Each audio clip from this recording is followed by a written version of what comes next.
We've got 4 rounds today, top 16. We've got guys from all over the country. We've got all 3 factions still in competition, and a lot of list variety, which is going to be exciting to see. Francesco is from Spain. He's got a 7-1 record with no bye. He's judged for Spain Nationals, been playing since the first day. This is his first final First time at Worlds. First time at Worlds. He's had a great time competing. We love to have somebody with his history and his spirit. I also noticed he has actually got some pretty cool Spanish language X-Wing cards over there, which is kind of neat to see. We've got Drew Bishop 2. He's flying with a record of 6-2. He's got no bye. He's 14th seed. Notable pass, he's won 2 store championships this year. He's been playing since Wave 2. This is his first time at Worlds and likes the new core set a lot. Awesome. Very nice to hear some positive critique for these new releases to pull out. And something important and as kind of game-changing as that core set. We've been seeing a lot of content from the new core set and the latest wave, and that's always very gratifying. So we finally got some video stream here. Oh, it looks like we are in the first round of movement here with the Imperials now set to move. The TIE Swarm's already gone. So this looks like the... Oh, he just stalled. He hard turned Soontir in front of the shuttle, crashed the shuttle in, and then crashed. Oh, that's not Sooner. That's Carner Jax. But Carner Jax. Yep. No, yep.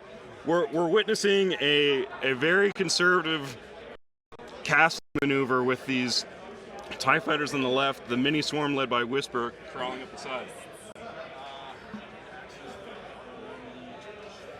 Yeah, I think that the Carner Jax and Darth Vader are kind of waiting to see what this mini swarm's going to do. They don't want to get blocked up and lose their items and become here.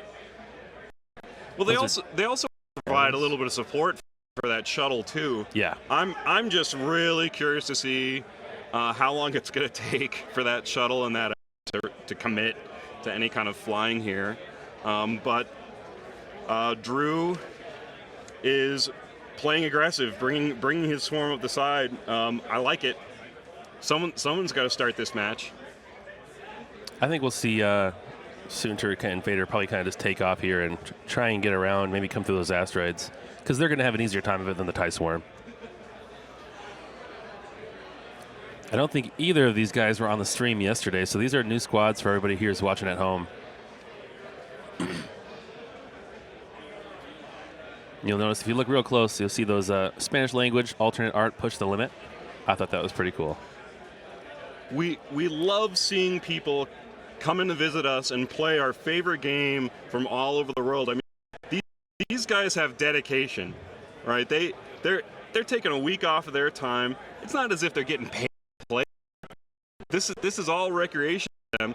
Of course, there's pretty notable prestige on the line to Worlds, and there's a nice trophy and all that. But not to mention those killer silver and gold dice. I don't have a set of those.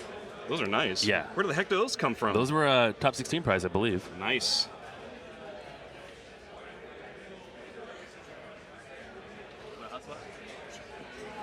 All right, ladies and gentlemen, I'm going to go back to judging. Alex Davey is here to bring in the insightful commentary.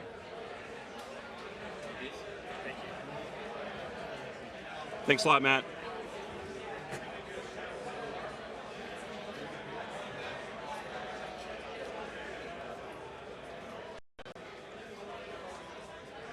Hi, folks. Welcome, Alex Davey, back to the show. Just joining you here again.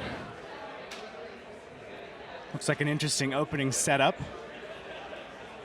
I think we're going to gear up for a joust here fairly quickly. It looks as if that TIE shuttle is just going to bide its time.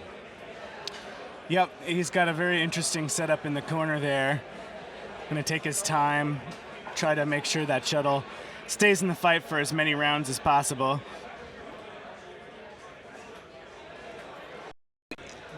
The Drew playing the larger swarm here. He's got his work cut out for him. I mean, those 2 aces, Vader fully loaded with the advanced targeting computer and Predator. That is a very aggressive a very aggressive attack kind of posture or attack loadout for Vader, and Karner Jax isn't shabby either, especially with his ability to take away focus tokens at range 1, just by being there, just by living. That's going to prove very challenging for those TIE fighters. TIE fighters already have a difficult time hitting agility 3+ targets, and when they can't spend focus tokens, either on offense or defense, Karner Jax just shreds right through a group of TIE fighters. So I really think it's going to be on Drew to leverage that Phantom in a very intelligent way. I think that's going to be the deciding factor in this game. And if Francisco can't bring that Phantom down, he's going to have real problems in the end game. So who do you think Drew flying the mini swarm, who do you think he should be shooting at first? It's tough to say. It's always a real challenge when you've got Emperor Palpatine on the board. There's different schools of thought on the matter because it's not an easy choice. If you go after the shuttle, you're leaving yourself open to the aces. If you go after the aces, you give Emperor Palpatine free reign to modify dice for a number of rounds, and the more rounds he gets to use his ability, obviously, the more valuable he's going to be. In this situation, with a lot of firepower on the board, going after the shuttle first is a viable option. I think it's going to depend on the board state and where those aces end up. If he has a lot of good shots against Darth Vader very quickly and can remove him from the board, I think that's a plausible route. I think it's really going to depend on how squirrely Drew is with that Phantom, and if he can line up some good attacks against those aces. If he can get Darth Vader in the arc of a couple TIE fighters in the Phantom, it's probably worth gunning for him. But if the two aces that Francisco brought to bear prove more elusive than that, it might be worth just trying to burn down the shuttle as fast as possible. I think it's going to depend on the board state. Sure.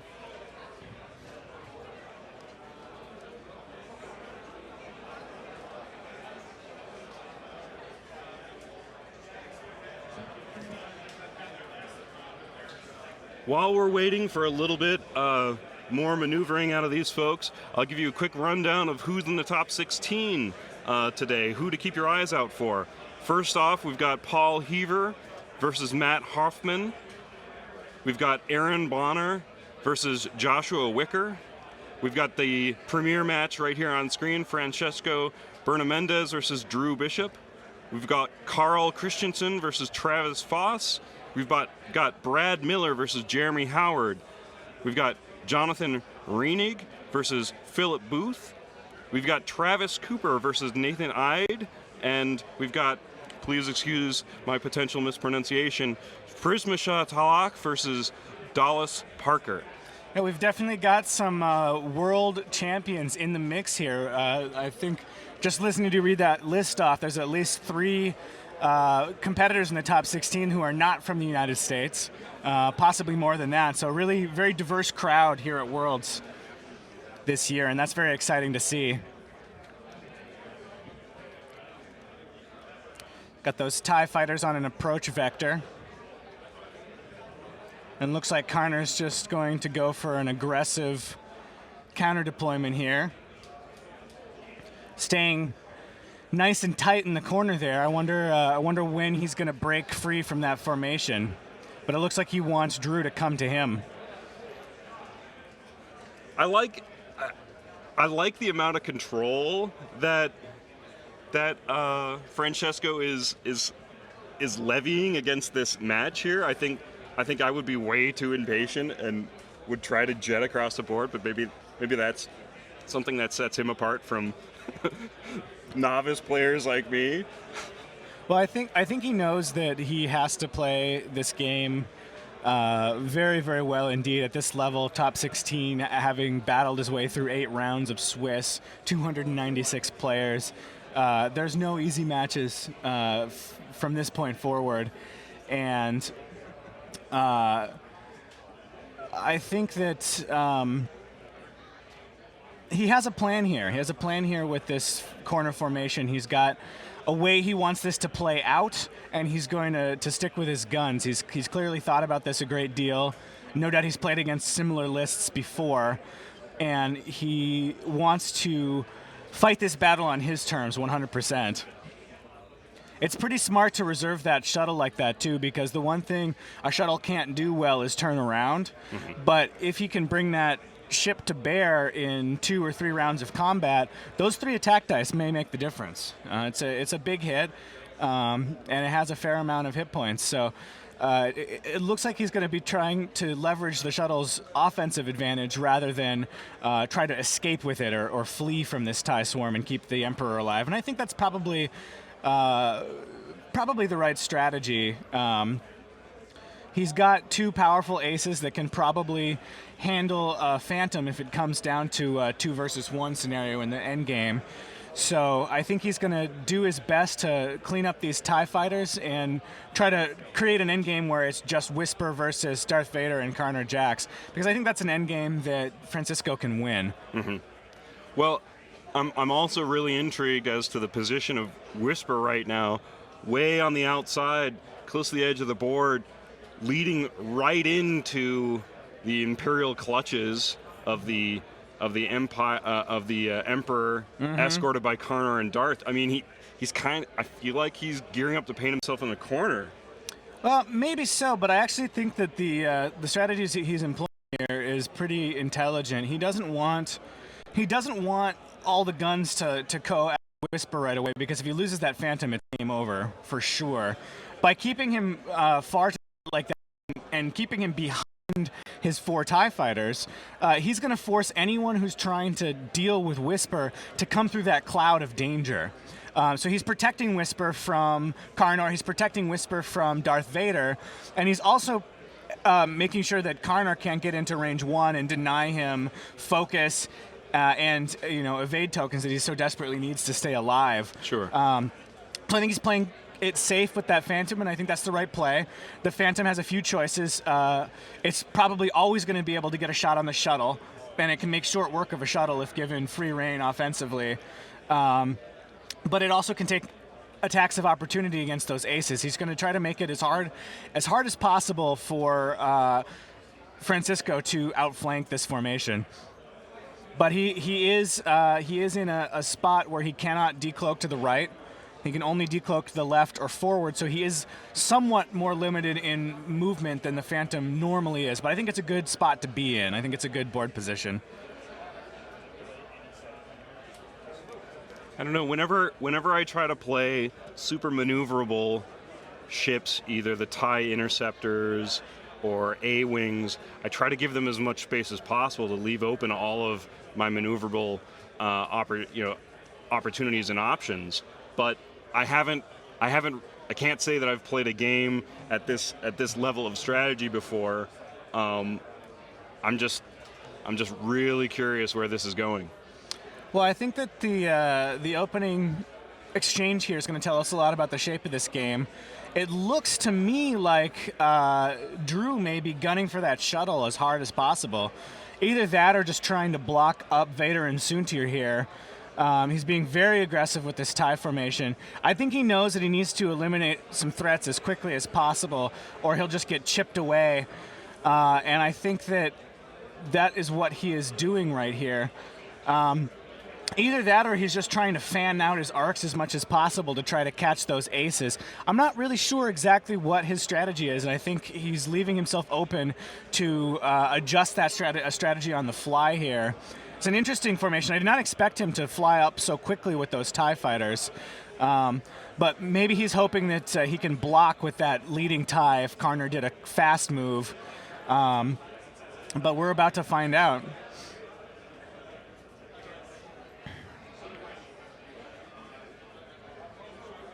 Being very careful to mark his ships.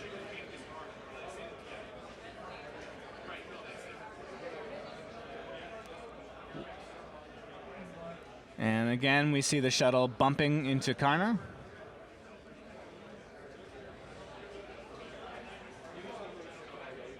Holding it in reserve. Very defensive formation, as befitting a Royal Guard and the Emperor. And it does look like this TIE is going to get that block. That could be huge. That could be huge. Very, very clever play by Francisco. because, of course, an actionless interceptor is often a dead interceptor, and this could be big. As it stands now, that interceptor will probably take fire from 4 of the 5 TIE fighters that are coming in at it. And the Phantom could put the nail in the coffin. This is not what Francisco wanted to see early on. This is going to be a big, big play for Drew. As long as his dice hold up in the combat phase, if he can eliminate Soontir right here, that could very well be the game. I don't think we have to worry about Sooner. Karner, rather. I've been seeing so many Soontir fells this weekend, but it's nice to see the red interceptor on the table for a change. He is a popular guy. It's got to be the goatee. This is doubly bad for Karner Jax, too, because he's not in range of any ships that are going to matter. The Phantom's going to be able to spend its focus token. The TIE fighters are going to be able to spend their focus tokens. It could be very, very ugly for Mr. Karner Jax here. And Howlrunner's going to lead off this salvo.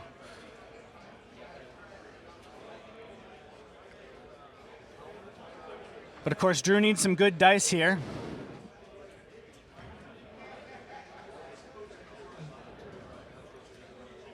And Francisco needs to hope his green dice do not let him down. That was a range 3 shot, so a blank will convert. So far, so good. No damage coming from Howlrunner at all. Not a big surprise, especially with Karner Jack's stealth device at range 3. Auto thrusters are just enough to push it over. The Phantom, of course, needing a big hit here, and that is going to be difficult for Karner to answer. He's spending the focus. He's all in on that attack, which will be very effective. A hit and a crit are going to go. A crit, and of course the stealth device. Auto thrusters are going to go off, but a crit's still going to hit. And that's going to turn off stealth device, and that's going to be a big, big, big problem for Karner Jax. A great opening turn for Drew. Console fire, ouch. That is going to limit Karner Jack's action economy. If he lets it keep going, it'll also chance killing him if he doesn't take care of it. I think he actually used the Emperor on that roll. Oh, I think it was a range 2 shot, and he was out of auto thrusters range. So I believe the Emperor's ability has been used, which is going to make it difficult for Karner to survive if this TIE fighter. If these TIE fighter attacks prove deadly. And 2 more hits coming in. Karner, again, relying on naked agility dice here. 3 hits coming in. This is actually Karner's attack on the TIEs. The TIEs evade it. We have I think Vader and the shuttle are still out of range, so this is not where Francisco wants to find himself on the opening exchange.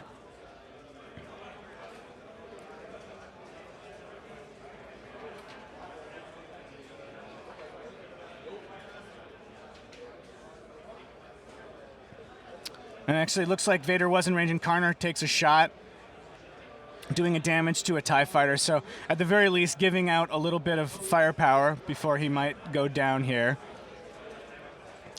The shuttle has a shot on this lead TIE fighter.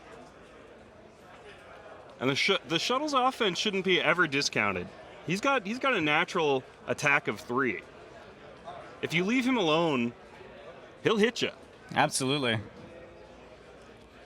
And finally, it's time for the TIE fighters, the remaining TIE fighters. Starting with the shuttle, it looks like. 2 hits on the shuttle, not bad. The shuttle's only going to evade with what? 2? Nothing. Excuse me, that was 1 hit, 1 shield off.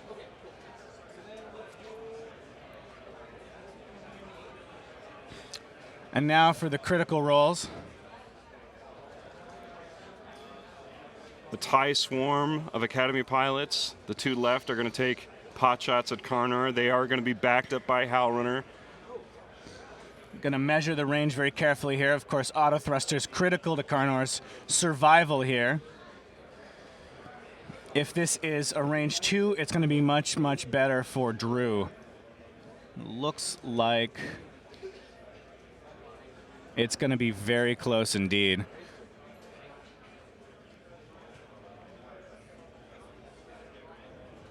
That's a nifty device that they're using for holding ship A position. very helpful marker there.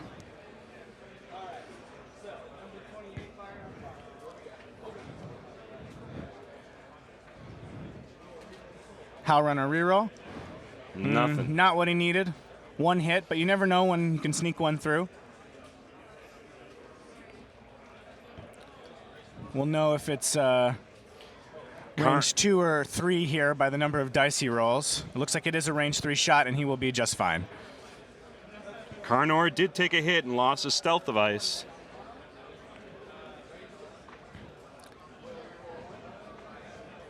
That Hal runner reroll coming in handy. And again, Karnor relying on those naked dice, but he escapes this block relatively unscathed. Certainly could have been worse, but still, losing his stealth device and taking a console fire kit is not what Karnor needed in this opening exchange. So Francisco's going to have to rally to come back from that. Does that mean committing Vader to some early mid-game action? Does that mean swinging that shuttle in and bringing his guns to bear? Well, he can't afford to be terribly aggressive with Karnor Jax anymore, having been stripped of much of his defense. And of course, Drew's probably going to try for another block on that interceptor. Another round of shooting may very well bring it down. So Karnor's going to have to be very slippery and very clever in defense to escape that net. Should be an interesting turn of maneuvering. A lot of guesswork going to be going on for both of these players. What is my opponent going to do? Where can I put my ships to stop him? Drew was able to anticipate Karnor's move last round. Can he do that again this round? Or does he shift strategy and put his guns on Vader or burn down the shuttle? There's a number of options here. And very, very difficult to predict what's going to happen with this level of play. These players are thinking about moves and counter moves. They've spent all yesterday honing their skills and playing with these lists. And now the pressure's on for a really riveting top 16 here. Remember, both of these guys played 8 games yesterday. 8 games. I can't remember the last time I played 8 games of anything in a row in one day. There were some pretty epic video game marathons back when I was in college, but this is something else completely. You are thinking strategy while looking at these ships on the field, trying to anticipate your opponent's moves and counter moves.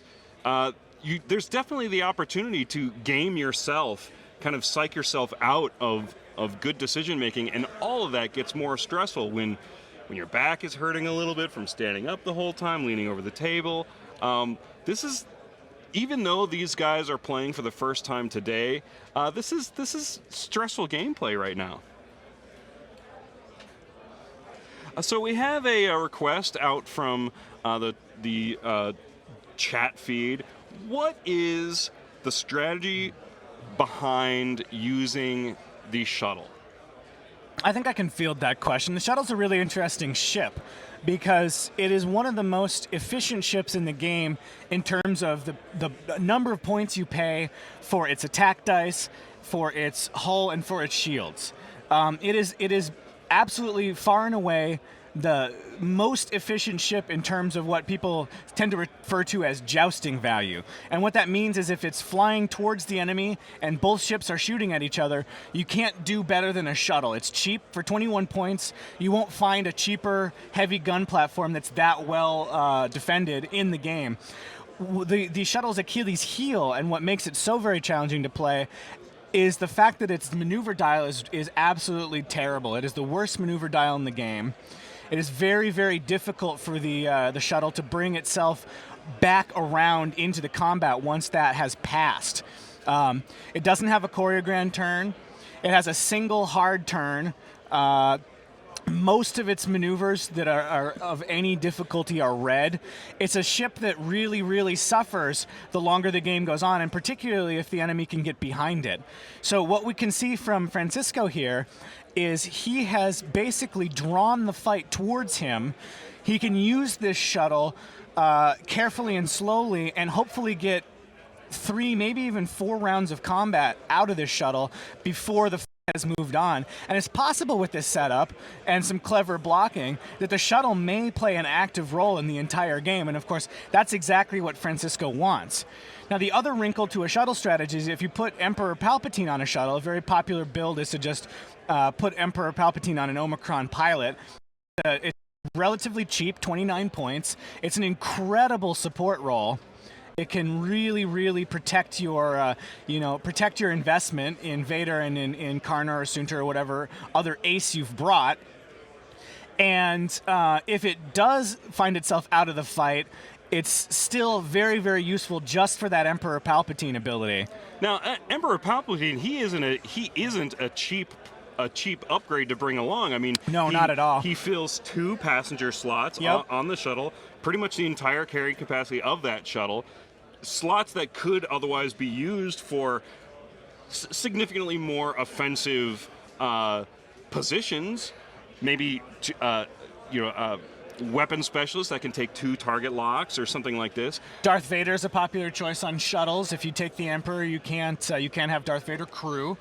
So what does the Emperor do for the shuttle and for this list? Well, the Emperor brings easily the most powerful upgrade card ability in the entire game of X-Wing. He has the unprecedented power to change one friendly die result to any other die result once per round. That doesn't sound like a lot on the face of it, but you have to remember that X-Wing is a game of inches. It's a game of pressure rolls, and the difference between an extra evasion or pushing through an extra critical hit on a key turn is absolutely critical. There are not that many dice rolled in any given round, and every little bit that you can change with the Emperor has an enormous impact on the game. He's an incredibly influential crew, and in fact, during the design process, that's one of the reasons that he got the 2 crew slots, that he takes up so much space, both thematically, because he's never going to travel without his retinue, of course,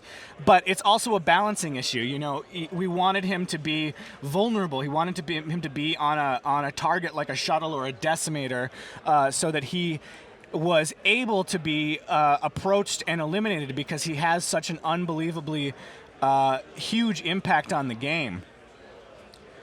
We're going to see the TIEs being very, very aggressive here, perhaps trying to finish Karna off with the shuttle, and perhaps these TIE fighters trying to block, trying to get shots here. I think he may have achieved. He may have achieved a block on Karna. It's going to really depend on the angle of this. Oh, but goodness. No, Karna just dropping beautifully into a choreographed turn right next to the Phantom. Oh, that looks clean. Absolutely escaping this net. Really nice maneuver. Gosh, he may even have the slightest angle on that Phantom. That would be marvelous if he had a chance to shoot at Whisper. Well, Whisper has yet to move, so the final position is to be determined.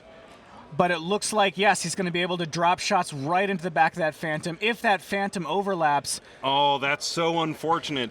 The Academy pilot earlier on, trying to maneuver, trying to get in Karna's way, actually blocked Whisper, preventing Whisper from taking any actions. He can't cloak, he can't focus. He is... Just like Karna was last turn, he's not in the position he wants to be in. However, it is Whisper. Whisper does have a PS9 shot.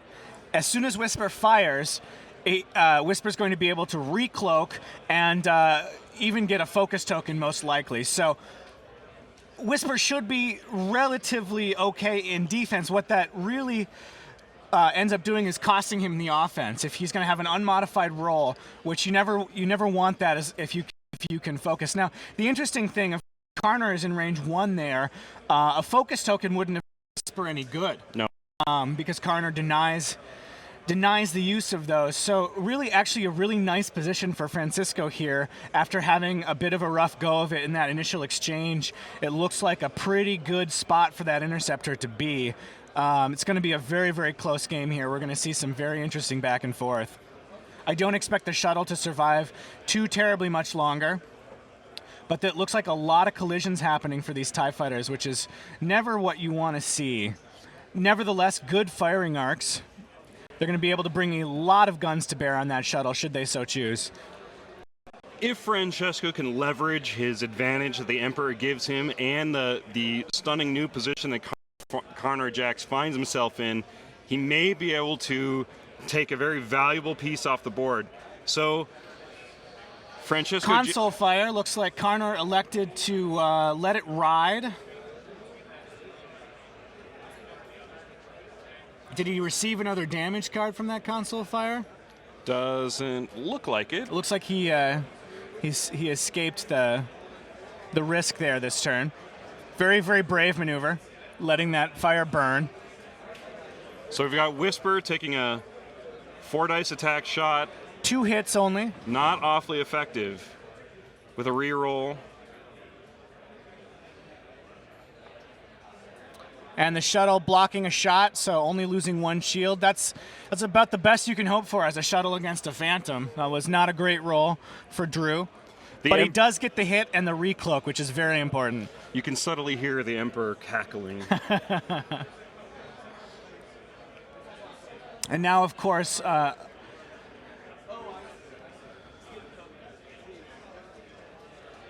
Darth Vader checking for arc on that Phantom. Doesn't look like he's going to get it. Looks like he will have to content himself with regular ties this round.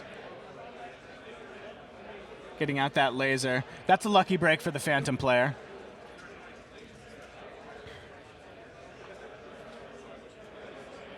Vader coming in hard. What does Vader do? He's going to spend that focus convert to 3 hits. Absolutely. He's not in very much danger of return fire. He still has an evade token. Looks like he's going to do some damage to that TIE. TIE fighter takes 2. Burning, but still alive. Karnar debating. Is he going to go for that Phantom, or is he going to try to eliminate that wounded TIE fighter? Now the Phantom, as he's cloaked up, he's rolling 4 defense dice. That's not too shabby, but we all know defense dice can... Looks like he did go for that TIE fighter, and that TIE fighter did not roll particularly well. It takes the damage. Takes the damage. But still on the board. We have a lot of damage flying at those TIE fighters, but they're not dying. And that can make all the difference. You know, a couple damage cards on a TIE fighter is nice, but it's still operating at full capacity. And looks like all of those TIE fighters will have shots. They'll be able to chip away at that shuttle, take away that support.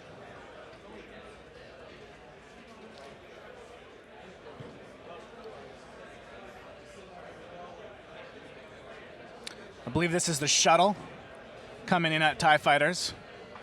Needs a decent defense roll here. Looks like he'll be just fine. Dice have been fairly consistent. Some ups, some downs, but nothing crazy so far.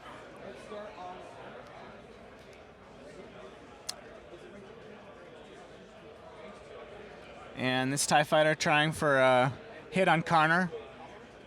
Hal Runner reroll, so critical. And Karnar again, naked dice. And is this the Emperor?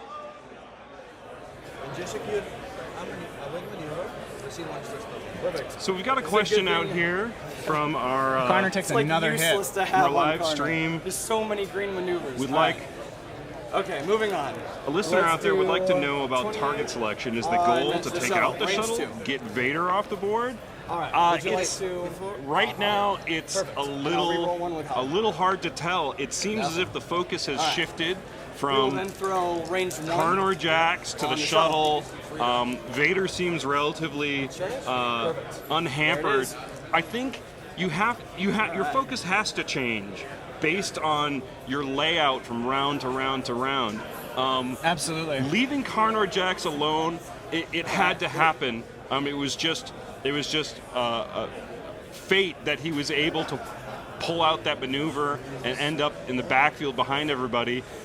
Vader's still got a lot of choices. Those TIE fighters are going to have to do a lot to reposition and get in his way. It does look like the main thrust of those TIE fighters are to go after the shuttle, but that's going to be difficult now. That shuttle, all it has to do is bump or move in, and he's still going to get shots on some key targets, while those TIE fighters are going to be clumped up and easy pickings for an outlying Vader and a Karn or a Jax following everybody up. I don't know if we could pinpoint a specific target just yet. Well, I think that in the opening round, it was pretty clear that Drew found an excellent opportunity to deal with Karn or Jax, and he took that chance. Had the board position been conducive to it, I'm sure he would have loved to focus Karn down. And he tried. He tried for the block. He tried for the kill shot. But interceptors are slippery. It was a really well-done K-turn. And so, having done a little bit of damage to the shuttle on the previous round, having no real ability to shift his focus to Vader, and no real desire to shift his focus to Vader either, I think it pretty quickly became, get Karner on that initial pass, do as much damage as you can to him, weaken him for the end game, and then be in a nice position to try to ruin that shuttle. And I think it's a really, really good strategy from Drew. He stayed flexible, but he also stayed focused. There haven't been any wasted shots. Every taken has either been against the shuttle or been Karn or Jax. He's done significant damage to both. So he's really got a great opening plan. You can't get too slavishly attached to any one strategy, but he is now Karner, 2 crits on Karner, loose stabilizer, and a con fire. Not the terrifying force he was in the opening with the stealth device, with free reign. He's stressed. He's got some really nasty crits. He's in a rough position. So even though he wasn't able to fully eliminate Karner, he was able to dramatically reduce his effectiveness. And Karner is just hanging on the edge here. The Phantom, a really interesting decloak forward here. Makes you wonder if he has a K-turn planned, if he's going to try to come around and get this shuttle. I suspect we may be looking at a K-turn once this shuttle moves up, but it's also possible that he just moves the Phantom to the left and just goes for a slower reposition. We'll see how aggressive he is when it comes time for the Phantom to go. The shuttle, of course, has the option of a zero maneuver, so you can never quite predict what it's going to do. The K-turn from the Phantom seems all the more likely, seeing as how that's what the leading TIE Academy pilot just chose. I think they want to double down on that, or triple down, or quadruple down on that shuttle and just get it off the board. That's a nice chunk of points sitting out there. 33 plus a very, very powerful attachment card in the Emperor. Something that will only help Vader and Karn or Jax more and more in the late game if they're still alive. Absolutely. TIE Fighter going for another nice block of Karnor there. And the shuttle, yes, indeed, does do that zero maneuver as anticipated. A great way to keep that shuttle in the fight and keep its guns on the position you want. And again, the Karnor for the 3rd turn in a row is actionless. And that could spell his demise here because he is going to have to roll for that console fire. This could very well be the end of Karner with a simple block. That would be a huge, huge swing in Drew's favor.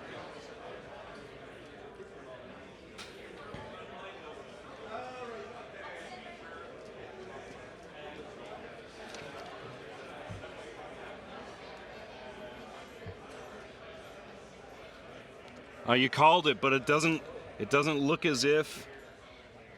Oh. It doesn't look as if a choreogram was in Whisper's future at all. Perhaps Whisper did not want to risk the possibility of a bump. That obviously very, very close. Very close. Perhaps didn't want to be stressed for subsequent rounds. I am a little surprised he didn't take the risk, but with Vader and Karner still on the table, I can't tell because of that wing, but it looks like the Phantom may have recloaked. maybe planning to decloak next turn and swing around back into the fight. We'll see how it plays out. I think he's regretting not having that Karagran turn to deal with Karner this round, but we will see how that goes.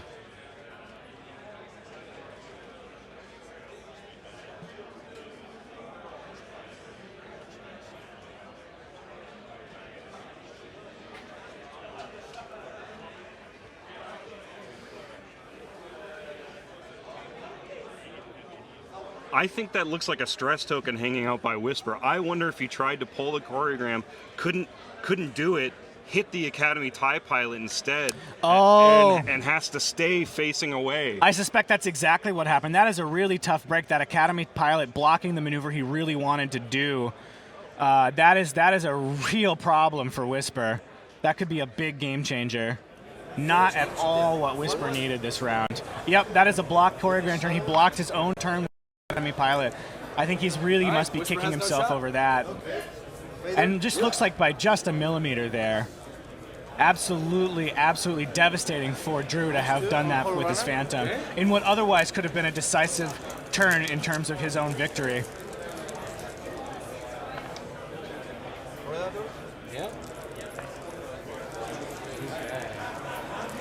We've got a TIE fighter throwing 2 crits on the shuttle. No, somebody else.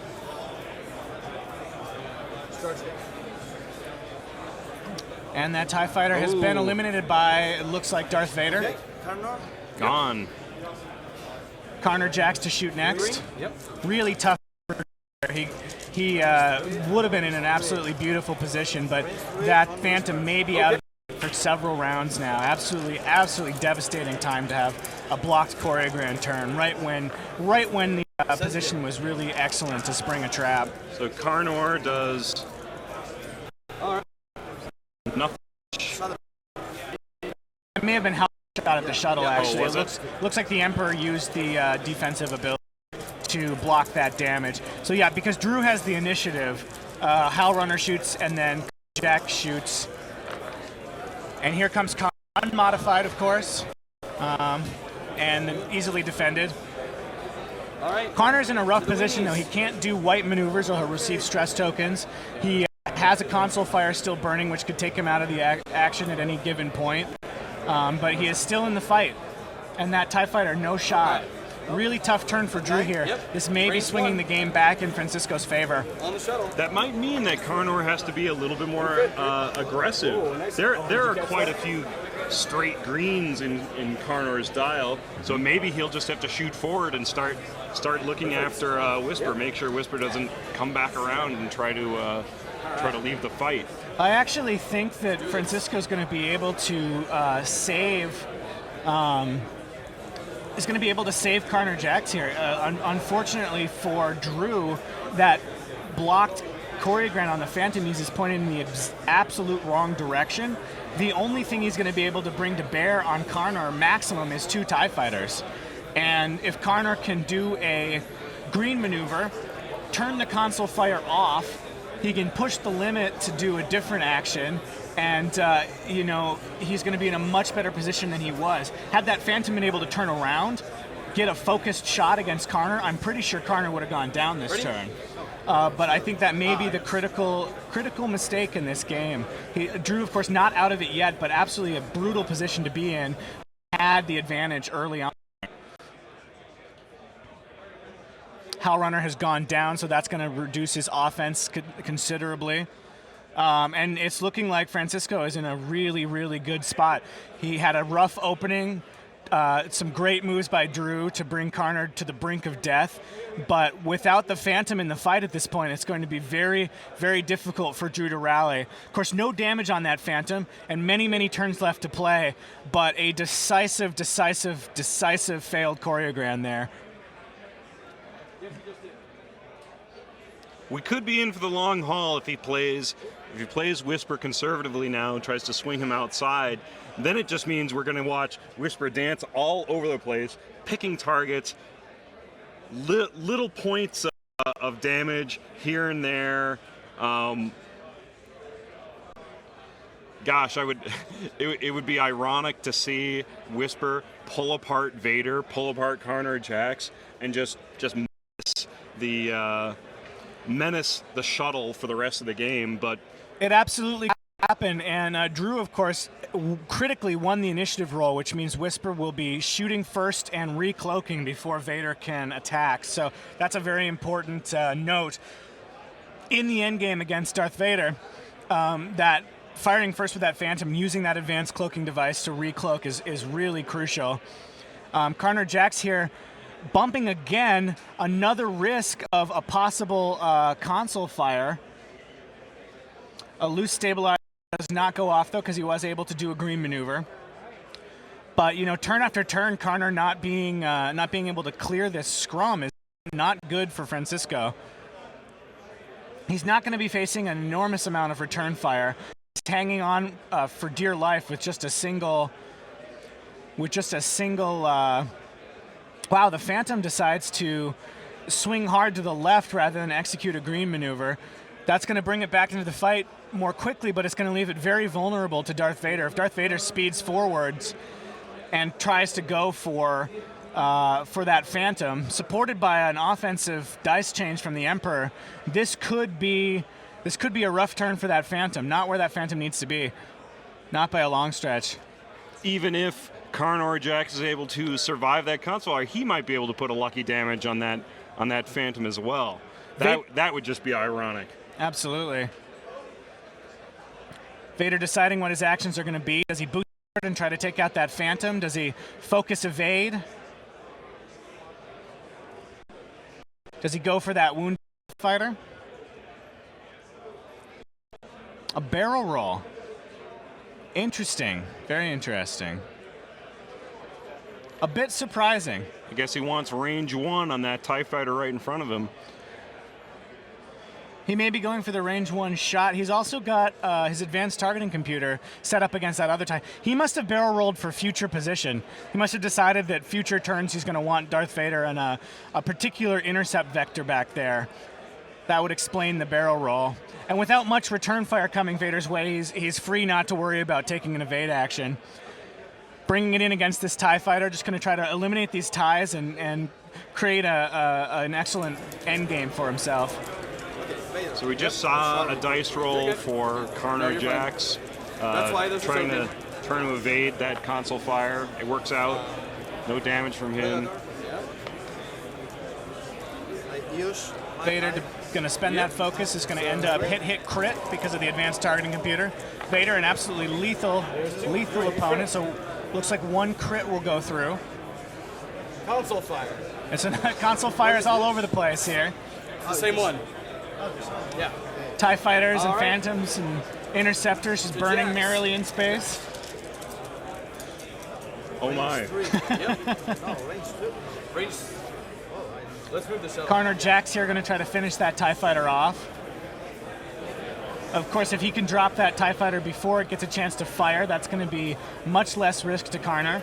And the fewer shots Karner receives, the better chance he has of actually surviving this game against the odds. Looks like Karnor's got range 2 on the TIE fighter out distant. Yep, with the target lock on it. TIE fighter clinging to life here. It's going to need a good evade roll or have Karner flub his attack roll. Unmodified attacks, not very consistent, but they can spike up. Karner gets 2 hits here. TIE fighter's going to need a good defense roll. Using the Emperor, he's going for it. Good offensive use of the Emperor here. He wants that kill, and he's going to get a lot of damage on that TIE fighter. I believe that's going to take that TIE fighter out. Hitting a crit. And this is turning pretty sharply in Francisco's direction. This game looked ugly for him at first, but I think things are turning around here. Whisper's going to have a lot of work on him. There's a really nice hit at distance. Good hit on that shuttle. TIE fighter in the shuttle. Absolutely, but the shuttle keeps decently on evade, and just, it's got so much hull, so many shields, it's very hard to bring those down. That's what makes this list so strong. The Emperor Palpatine shuttle and 2 Imperial Aces, one of the top performers in the current meta. Absolutely very, very, very hard to deal with. Great list, can take all comers, and as you can see here, Francisco expertly. recovering from a bad opening in perfect fashion, and now pressure is on Drew to rally and come out of this hole.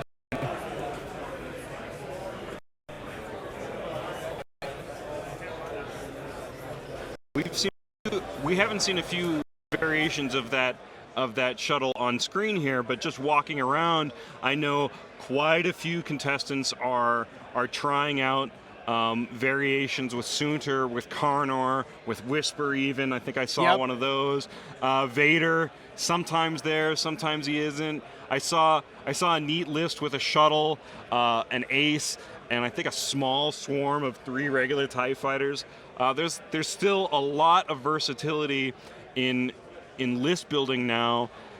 You can see some of the same models on the table, but that doesn't mean you're going to be flying against the same thing. I'm very thankful we haven't had any mirror matches quite yet with almost the exact same build. No, the diversity at Worlds this year is absolutely incredible. There are very few outright identical lists. Many lists that share common elements, but variations of a theme. Very, very few actual replicated lists across the board. So a ton of diversity here. Very interesting. The shuttle is going to just leave the field, protecting that Emperor. Its combat role is now over. It's very unlikely the shuttle will be able to swing back into the fight anytime soon. So it makes total sense for Francisco to just move the shuttle as far away from danger as possible, keep the Emperor on the board. That's where the true value of that shuttle lies now. But it was able to get a lot of shots in the early game. Really great opening by Francisco to keep that shuttle in the fight, draw the enemy towards him, make the battle happen for the most part on his terms. So Karnor Jax was able to make his first green maneuver that was not blocked. Since getting console fire. He's going to flip that over. Yep. You don't want to have to risk. I mean, he got really lucky. He didn't trigger that console fire. I want to say 3 turns in a row, which has got to be frustrating for Drew. But now he's finally taken the opportunity to turn it off, and he's going to push the limit to get a focus token, because this Phantom remains woefully out of position, and probably won't get a shot even this round. So that block K-turn kept that Phantom out of the fight for 3 full turns. I really think that's where the tipping point of this game was. That is where Francisco's able to leverage his superior firepower, eliminate these ties. He's setting up an end game, which is basically Whisper against his whole force, and that is not somewhere Whisper wants to be. Really game-changing K-turn there. Vader's going to use his 2 natural actions to take a target lock on the distant normal TIE fighter pilot, and as well as prepare an alpha strike with his focus token. Plus he's going to get advanced targeting computer. We're looking for a dead TIE fighter right now.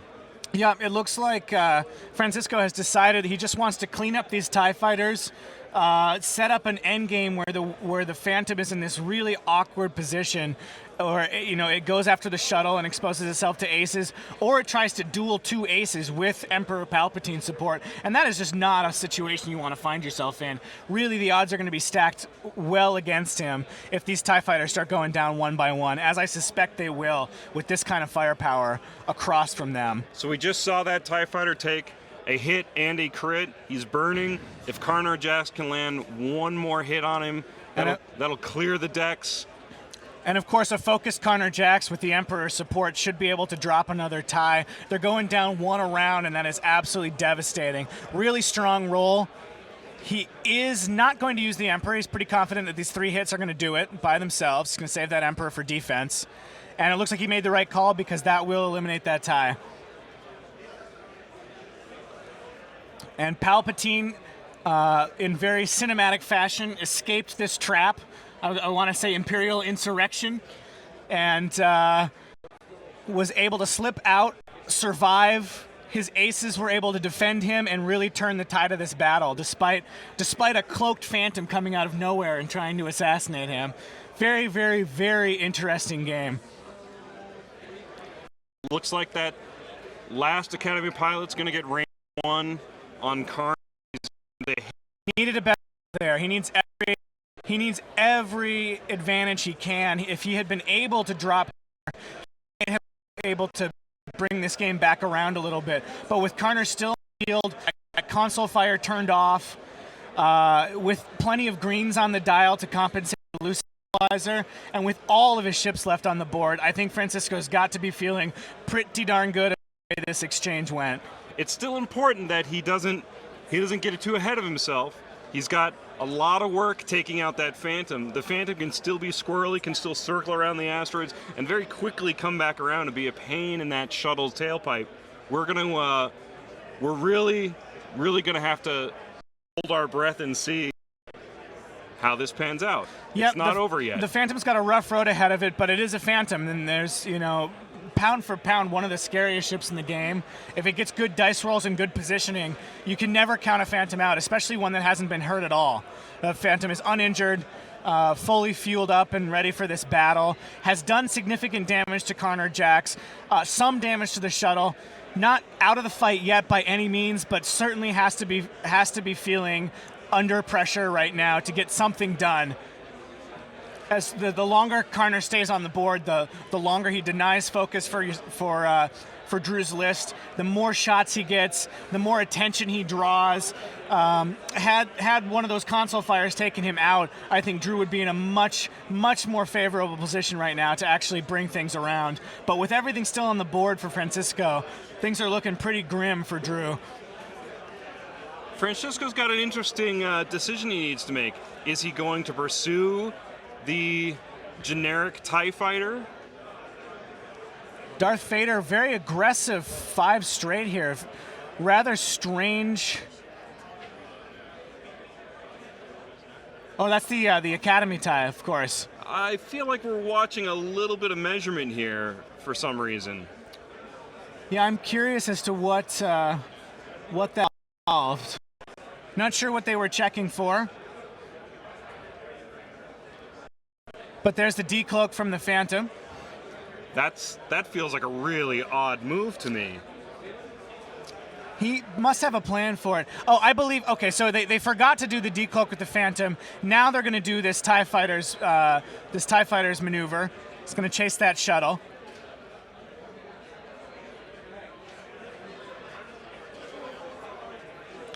The TIE Fighter's going to do whatever it can to chip away at the Emperor. Barrel roll for position there. The question is, will Karner consider splitting off to take on that Tiger again, the shuttle more? Are they going to a chase on Whisper? What do you think? Well, I think it's an interesting question because they're well positioned to chase Whisper. They're not in a great position to chase that TIE Fighter. We were really about staying flexible. I think this is the round he takes targets of opportunity against that Phantom. It's going to do it 2 straight. It looks like we go with that Phantom. Especially if he can stay behind the Phantom. That's keeping his most valuable investment, his most fragile ship at this point, which is Karner Jax, keeping away from the Phantom's guns, able to come in from behind and pressure the Phantom without exposing himself to return fire. It's a great for Karner. Here, whether or not he gets on the Phantom this round at all, he wants him to the fight. Looks like he turned off his stabilizer and pushed the to nice one turn here from the Phantom. Going to try to get shots on that shuttle, try to slip through the net. What I will be very curious to determine is whether Vader went for the K-turn or not. I expect he did. Pretty good position to do so. Swing back around into the fight in subsequent rounds, but it's also possible that Vader did not anticipate that 2 decloak to the right of Phantom and did some sort of turn. It's going to be very interesting. Phantom trying to get a shot here. It's tough for that Phantom to get a shot on the shuttle. It looks like it might be out of range 3, but it's going to be close either way. Vader did a slow bank to the left here. It's going to have a difficult time coming around on this Phantom, but a barrel roll and a boost may bring his arc to bear. He goes for it or if he just sets up a follow turn. Looks like he's just going to target lock up for the kill in another round.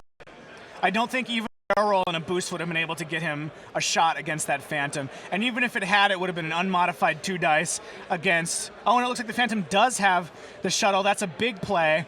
Absolutely needs to get that recloak and start getting back into the game. Well, that recloak will be fantastic in helping him evade that debris cloud or that asteroid right in front of him. Absolutely. The Phantom's going to need to fall into that fire, cloak, decloak, fire, cloak, decloak pattern over and over and over and keep his guns on target if he's going to be able to salvage this game. Don't count Drew out, though. He's an absolutely top-notch player, and you can see, having now finally recovered from that blocked K-turn, is going to be able to use that Phantom as he always intended to use it, a surgical instrument that can slip in and out of combat like a ghost, like a murder ghost, and put the heat on shuttle. But he's behind, and he's really got to make every shot count for the rest of this game. Down to half of his squad, while Francisco's entire squad is still on the board. Karnar hurting, the shuttle hurting, but nothing destroyed. Whisper's the best bet in evening out this game a little bit. Absolutely. Bringing it back to Drew's advantage. There's so many times I've played similar games where I've been against the ropes. I had one ship left, but that one ship was a souped-up Sooner Fell, or Jake Farrell, full of gas, go, and was able to just dodge around and plink damage off of these maneuverable ships.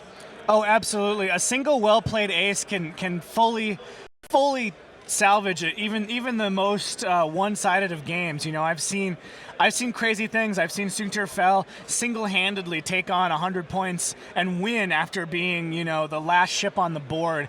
So it's absolutely still a very tense, close, and exciting game here. And we're seeing some fantastic maneuvering. Every single one of these ships has a front arc and no turret, so every single one of them has to get its guns on target and play perfectly. There's no room for error. Every ship on the board, a very interesting role to play. Even this ship has a lot of critical choices to make. Itself down for this fight. It's just going to try to feed off of it for as long as possible. Give these a chance to use that Emperor to that advantage for as long as possible. And I think what we're going to see here is we're going to see a deadly dance between the Phantom pursuing the shuttle and trying to take it off the board, and these aces trying to guess where it's going to decloak, get their guns to bear, chase it down, and finish the job. But it's going to be a very, very tense game. Karnar wants angle on that Phantom eventually. Absolutely. He's playing the long game with Karnar. He wants to be able to turn in, stay out of the fight, protect his investment, end up, wow, a very, very, very interesting play from this Phantom. Not at all what I expected. I kind of expected him just to go after that shuttle, but it looks like this Phantom may simply be Karnar Hunt. He knows he's got to chip off the board as soon as possible. Whisper wants blood. He's got aim on Vader at least.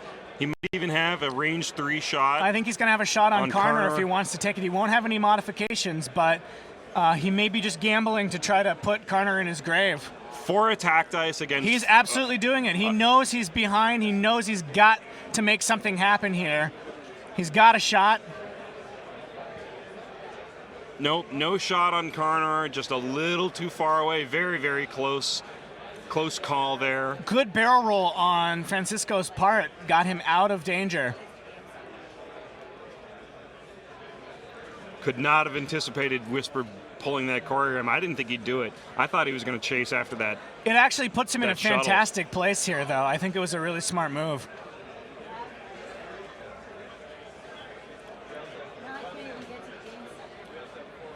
The trick here for Drew is going to be to minimize the amount of shots coming at him, and I think he's done a really good job of that. Darth Vader, of course, gets the draw. First shot here. Can't quite see the dice results, but looks like Vader's spending his tokens. Doesn't look like any damage was dealt.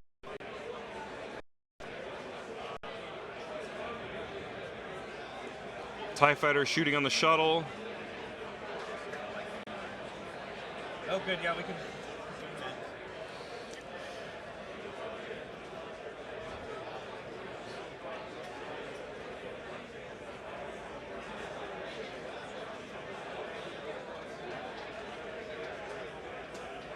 Going back to dials.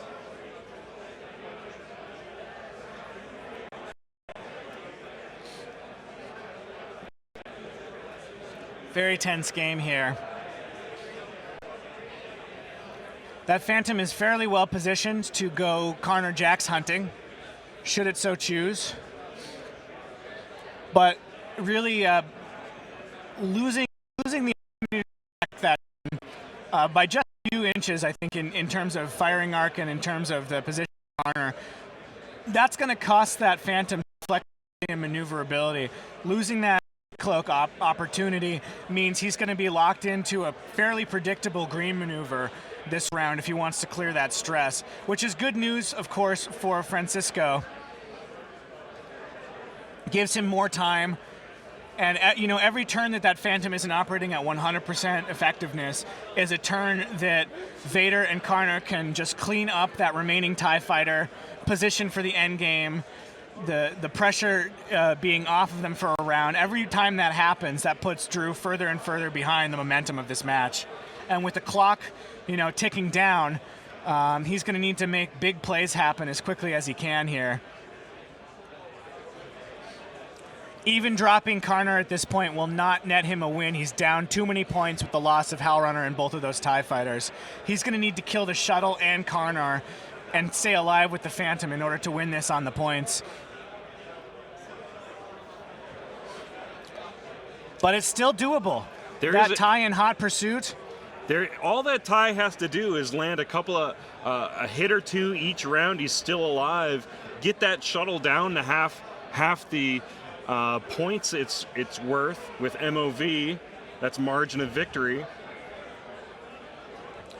Karner finally getting back into the mix here. Looks like he may have shot on that TIE fighter. Gonna push the limit to focus. The Phantom just does green 2 straight forward. Clears the stress. May just opt for a recloak here. Yep. Setting up the future round. That choreograph looked like a plan really didn't work out for him, unfortunately. It easily could have, but it was, again, a couple millimeters. Both times he's tried the choreograph with that Phantom, he's been off by just a few millimeters. And the most recent and the time for that crucial blocked choreograph turn. So both of those things have had a huge effect on this game. We're gonna watch Vader try to unload on that TIE fighter. He's gonna use. Well, he's got a recloak or a reroll. Predator probably for that reroll. With a crit. He's gonna land a hit and a crit on that TIE fighter. Blinded pilot. So the TIE fighter, unfortunately, will not even get a shot this turn, and just continues to chip away at Drew's list. Oh, that's such an unfortunate crit to take. Absolutely. That could have been what gave that TIE fighter what gave,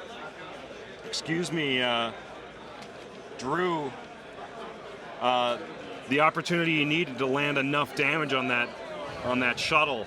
And Karner here has the opportunity to finish off this last tie and really make things ugly for Drew. He's got a focus backing him up. And he's going to spend it. Is he going to use the Emperor? That's the question.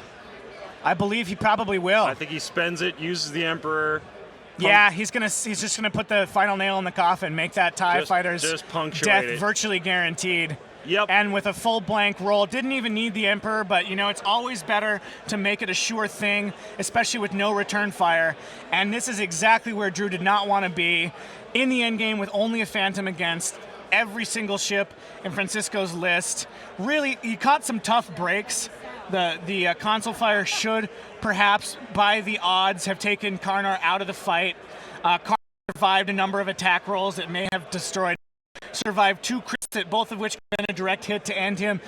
Certainly Francisco catching some breaks, but I think the critical play here was that first block K-turn. I think that really lost the game for Drew, unfortunately, just by a million. That's what it comes to at this level of play.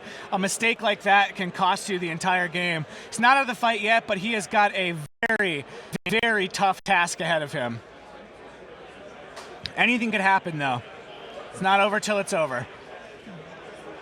It just Phantom is early enough to tuck itself inside of whatever formation Vader and Jax attempt to fly, maybe find some attacks of opportunity on those 2 ships.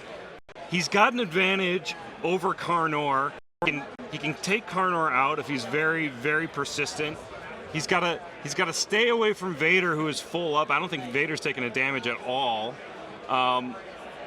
He just needs to pick his shots. But the added maneuverability that Phantom has with the decloak, essentially a 2-barrel left or right wherever he wants to go, all of that happening before he even moves, gives him a lot of choice. Absolutely. Push to focus. In some ways, this game might be easier for Drew, only having 1 ship left. He doesn't have to worry about all the other ships in his formation. He just needs to fly the Phantom aggressively and a little mindfully, making sure he's staying out of dangerous arcs. Well, it's far from over, because if that Phantom can eliminate Karnar and the shuttle, I believe that will give him enough points to come back. If I'm doing my math correctly, Karnar is worth 34 and the shuttle is worth 33. That'd be 67 points destroyed. I think that gives him, oh no, not quite. Not quite.